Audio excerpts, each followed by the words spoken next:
খিলগাঁওয়ে chemical drum বিস্ফোরণে ছড়ায় আগুন, পুড়ে ছাই ২০ দোকান। সেই ৬৪ এসপির পরিণতি জানালেন আসিফ মাহমুদ। গুম ব্যক্তির স্ত্রীকে ধর্ষণ, যা বলছেন সেই আলেপের স্বজনরা।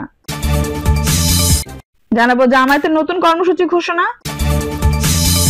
এবং সর্বশেষ জানাবো মাতৃভাষা দিবসের অনুষ্ঠানে ডক্টর ইউনূস মাতৃভাষার জন্য জীবন দানের এমন ঘটনা পৃথিবীর ইতিহাসে নজিরবিহীন। দর্শক শুনছিলেন সংবাদ শিরোনাম, এখন বিস্তারিত। খিলগাঁওয়ে কেমিক্যাল ড্রাম বিস্ফোরণে ছড়ায় আগুন, পুড়ে ছাই ২০ দোকান। কেমিক্যাল ড্রাম বিস্ফোরণের কারণে রাজধানীর খিলগাঁওয়ে একটি সমিলে লাগা আগুন চারিদিকে ছড়িয়ে পড়ে বলে জানিয়েছে ফায়ার সার্ভিস। আগুনে প্রায় ২০টি দোকান ও ২টি সমিল পুড়ে যায় বলেও জানায় ফায়ার সার্ভিস। তিনি বলেন, খিলগাঁওয়ে আগুনে আনুমানিক ২০টি দোকান এবং ২টি সমিল পুড়েছে। আগুনে হয়তো কেমিক্যাল ড্রাম বিস্ফোরিত হয়েছে, যার ফলে আগুন চারদিকে ছড়িয়েছে। আমাদের ৯টি ইউনিট কাজ করে আগুন নিয়ন্ত্রণে আনে, তবে ঘটনাস্থলে আরো ৪টি ইউনিট ছিল, সেগুলো কাজ করতে পারেনি। আগুনে কেউ নিখোঁজ রয়েছে এমন কোনো সংবাদ আমাদের কাছে এখনো পর্যন্ত আসেনি। এছাড়া আমরা এখন পর্যন্ত আহত ও নিহতের কোনো সংবাদ পাইনি। আগুনের উৎস কি ছিল প্রাথমিকভাবে জানা গিয়েছে কিনা প্রশ্ন করা হলে ফায়ার সার্ভিসের এই কর্মকর্তা বলেন, তদন্ত ছাড়া এই মুহূর্তে এ বিষয়ে কিছু বলা যাবে না। সিগারেটের মাধ্যমে আগুনের সূত্রপাত হয়েছে নাকি সাবোটেজ হয়েছে, এই প্রত্যেকটা বিষয় আমাদেরকে বিচার করে দেখতে হবে। অনেকগুলো সোর্স থেকে আগুনের সৃষ্টি হতে পারে, বৈদ্যুতিক শর্ট সার্কিট থেকেও আগুনের সূত্রপাত হতে পারে, তাই তদন্ত ছাড়া এই বিষয়ে কিছু বলা যাবে না। এর আগে সন্ধ্যা 7:30টার দিকে আগুনের এই ঘটনা ঘটে। পরে ফায়ার সার্ভিসের 10টি ইউনিটের চেষ্টায় রাত 9:35 দিকে আগুন নিয়ন্ত্রণে আসে। স্থানীয় সূত্রে জানা যায়, সমিল থেকে আগুন গাড়ির গ্যারেজ ছড়িয়ে পড়ে। পরে গ্যারেজে থাকা বিভিন্ন গাড়িতে আগুন লেগে সিলিন্ডার বিস্ফোরিত হয়। এ সময় আশেপাশের মানুষ ছোটাছুটি করতে থাকে। উৎসুক জনতার ভিড়ে ফায়ার সার্ভিসকে আগুন নিয়ন্ত্রণে বেশ বেগ পেতে হয়। প্রথমে গ্যারেজের এক কোণে আগুন লাগে, পরবর্তী সময়ে একটি বিস্ফোরণ থেকে আগুন ছড়িয়ে পড়ে। ভেতরে কেমন ক্ষয়ক্ষতি হয়েছে বা কেউ আছে কিনা এ বিষয়ে এখনই কিছু জানতে পারেনি ফায়ার সার্ভিস। ক্ষতিগ্রস্ত ব্যবসায়ীরা জানান, ওই এলাকায় একটি গাড়ির গ্যারেজ, রবারের কাঁচামালের গোডাউন রয়েছে। কিছু গাড়ি বের করা সম্ভব হলে অনেক গাড়ি পুড়ে গেছে, ভেতরে অনেক সিলিন্ডার রয়েছে। এসব বিস্ফোরণের সংখ্যা করছেন তারা। আগুন লাগার পরে ফায়ার সার্ভিসকে সহযোগিতা করতে ছুটে আসেন সেনাবাহিনী, পুলিশ ও র্যাবের সদস্যরা। অন্তর্বর্তী সরকারকে আমির খসরু, সংস্কারের গল্প আমাদের বলার দরকার নেই। অন্তর্বর্তী সরকারকে উদ্দেশ্য করে বিএনপি স্থায়ী কমিটির সদস্য আমির খসরু মাহমুদ চৌধুরী বলেছেন, সংস্কারের গল্প আমাদের বলার দরকার নেই। এই গল্প যারা নতুন নতুন সংস্কার শিখেছে তাদের মধ্যে আর আপনাদের মধ্যে রেখে দিন। ৩১ দফা সংস্কার আকাশ থেকে পড়েনি, এটি প্রণয়নের পেছনে অনেক বিতর্ক, আলোচনা, প্রস্তাবনা এসেছে। সবার ঐক্যমতের ভিত্তিতেই আমরা ৩১ দফা প্রণয়ন করেছি। বাংলাদেশের মানুষের আগামী দিনের পরিবর্তনের বার্তা এই ৩১ দফার মাধ্যমেই দেওয়া হয়েছে। এই বার্তা নিয়ে আমরা বাংলাদেশের প্রতিটি জেলায় ঘুরে বেড়াচ্ছি এবং সংস্কারের জন্য আমরা প্রতিজ্ঞাবদ্ধ। আমির খসরু বলেন, কোন ব্যক্তির ভীষণ বা কোন গোষ্ঠীর মিশনের ভিত্তিতে সংস্কার হবে না। বাংলাদেশের জনগণের মতামতের ভিত্তিতে সংস্কার হবে। ৩১ দফার জন্য আমাদের জনগণের কাছে যেতে হবে। জনগণ যখন এসব দফার প্রতি সমর্থন জানিয়ে ভোট দেবে, তখন আমরা একটি বাস্তবায়ন করতে পারবো। বিএনপির ৩১ দফা ও অন্যান্য সংস্কার প্রস্তাব নিয়ে তিনি বলেন, এখন যারা সংস্কারের কথা বলেন তাদের কাছে কোনো ম্যান্ডেট আছে, তাদের পক্ষে কার সমর্থন আছে, তাদেরকে কে বলেছে হ্যাঁ প্রণয়ন করুন, কমিশন হয়েছে, ভালো কথা। এগুলো সব আমরা আগামী সংসদে প্রস্তাব আকারে উপস্থাপন করব। আপনারা কষ্ট করে করেছেন, অনেক ধন্যবাদ।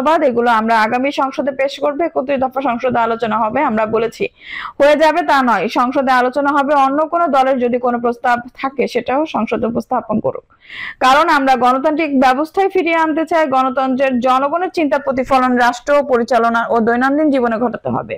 তিনি আরো বলেন যে, নতুন পথ তারেক রহমান দেখিয়েছে একে অপরের প্রতি শ্রদ্ধাশীল হওয়া, অন্যের প্রতি সহনশীলতা ও সহানুভূতি দেখানো। অন্যমত হলেও সেটি গ্রহণ করতে হবে। বাংলাদেশের রাজনৈতিক সংস্কৃতি পরিবর্তন আনতে হবে, শুধু সংস্কার করলেই হবে না, রাজনৈতিক সংস্কারের দিকেও মনোযোগ দিতে হবে। আমার বিরুদ্ধে কেউ বললেও তাকে সম্মান জানাতে হবে, তার মতামতের প্রতি শ্রদ্ধা রাখতে হবে। দ্বিমত পোষণ করব, কিন্তু সম্মান দিতে হবে। আপনারা দেখেছেন তারেক রহমানকে একটি প্রতিক্রিয়ায় কার্টুনের মাধ্যমে সমালোচনা করা হয়েছিল। পরে তিনি বলেছেন, এটার জন্য তো আমরা যুদ্ধ করেছি, এই স্বাধীনতা পাওয়ার জন্যই ফ্যাসিবাদের বিরুদ্ধে যুদ্ধ করেছি। আমির খসরু বলেন, বইমেলা জিনিসটা আমি ভুলে গিয়েছি, কারণ বিগত দিনে বইমেলা বলতে যা বোঝানো হতো তা হলো একটি দলের প্রতিষ্ঠাতা, তার মেয়ে, তার পরিবার, তাদের চিন্তা ভাবনা ও দর্শন প্রতিফলিত হতো সেই বইমেলায়। এমনকি স্কুলের শিক্ষার্থীদেরও তাদের পরিবারের দর্শন ও চিন্তা ভাবনা ক্যারিকুলামের মাধ্যমে পড়তে শিখতে বাধ্য করা হতো। কোন বিশেষ দর্শন, চিন্তা বা পরিবারে যেন বাংলাদেশের মনোজগতে এককভাবে প্রবেশ করতে না পারে, সেটা আমরা আগামী দিনে নিশ্চিত করব। কাজ করুক, তাহলে বিএনপি লাভবান হবে, শেখ হাসিনা পথে হাঁটলে চলবে না। নতুন নেতৃত্ব রাজনৈতিক সংস্কারের বিষয়ে আমির খসরু মাহমুদ চৌধুরী বলেন, জাতীয়তাবাদী চিন্তার অনুসারীদের আগামী দিনে এই স্বাধীনতা চেতনাকেই বাংলাদেশকে গড়ে তুলতে হবে। আমরা সংঘর্ষের রাজনীতি চাই না, প্রতিশোধের রাজনীতি চাই না। হ্যাঁ, বিচার অবশ্যই করতে হবে। যারা খুন করেছে, গুম করেছে, তাদের সবাইকে বিচারের আয়তায় আনতে হবে, কাউকে বিচারের বাইরে রাখা যাবে না। একই সঙ্গে দেশ গঠনের প্রকল্পে বিএনপির যে চিন্তা রয়েছে সেটি মাথায় রেখে সামনে এগিয়ে যেতে হবে। লিবিয়ায় পাচারের পর নির্যাতন, মৃত্যুকূপ থেকে ফিরলেন 5 বাংলাদেশি।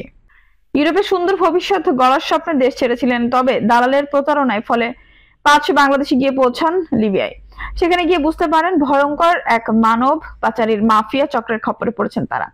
এরপর তাদের উপর চলে নির্মম নির্যাতন। অবশেষে এই 5 বাংলাদেশি আজ দেশে ফিরেছেন। পাচারের শিকার ব্যক্তিরা জানিয়েছেন, লিবিয়ার রাজধানী ত্রিপোলিতে মানব পাচার চক্রের সদস্যরা তাদের জিম্মি করে অত্যাচার করেন। নির্যাতিত ব্যক্তিদের দিয়ে বাংলাদেশে স্বজনদের কাছে মুক্তিপণ চাওয়া হয়। দেশ থেকে টাকা পাঠানোর পর তাদের ভূমধ্য সাগরে পাড়ি দিয়ে ইতালি পাঠানোর জন্য বোটে তুলে দেয় চক্রটি।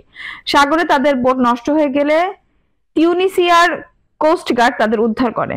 এরপর তাদেরকে আলজেরিয়া সীমান্তে নিয়ে গেলে তারা সেখানে অনুপ্রবেশের দায়ে নানান মেয়াদে জেল খাটেন।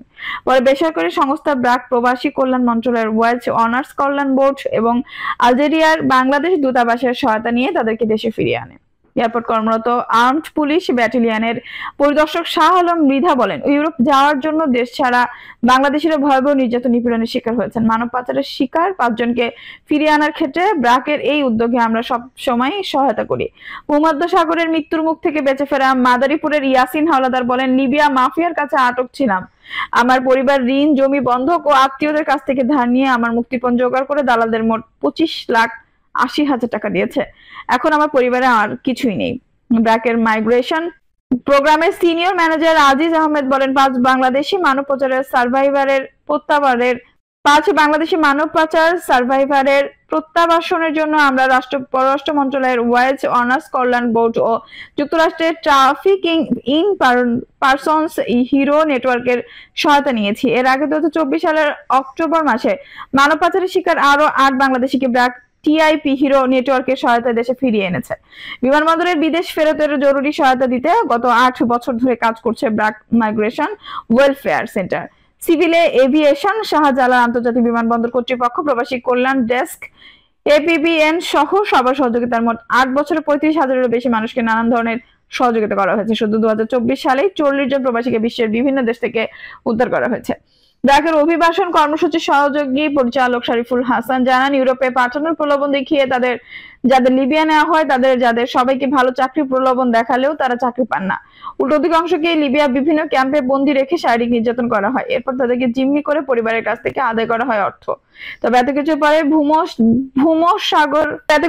ভূমধ্য সাগর পেরিয়ে ইউরোপের স্বপ্নে লিবিয়া যাওয়ার এই প্রবণতা থামছে না। সমস্যা সমাধানে সাধারণ মানুষ ও বিদেশগামীদের সবার আগে সচেতন হতে হবে। এলাকার স্থানীয় দালাল ও মানব পাচার চক্রকে চিহ্নিত করে আইন শৃঙ্খলা রক্ষাকারী বাহিনীকে সমন্বিত অভিযান চালাতে হবে। বিশেষ করে অর্থের লেনদেন খুঁজে বের করতে হবে। সমন্বিত উদ্যোগ ছাড়া এই সমস্যার সমাধান সম্ভব নয়। দর্শক, এই ছিল এখনকার সর্বশেষ সংবাদ। নিউজটি ভালো লাগলে অবশ্যই একটা লাইক দিন, কমেন্টে আপনার মূল্যবান মতামত জানান।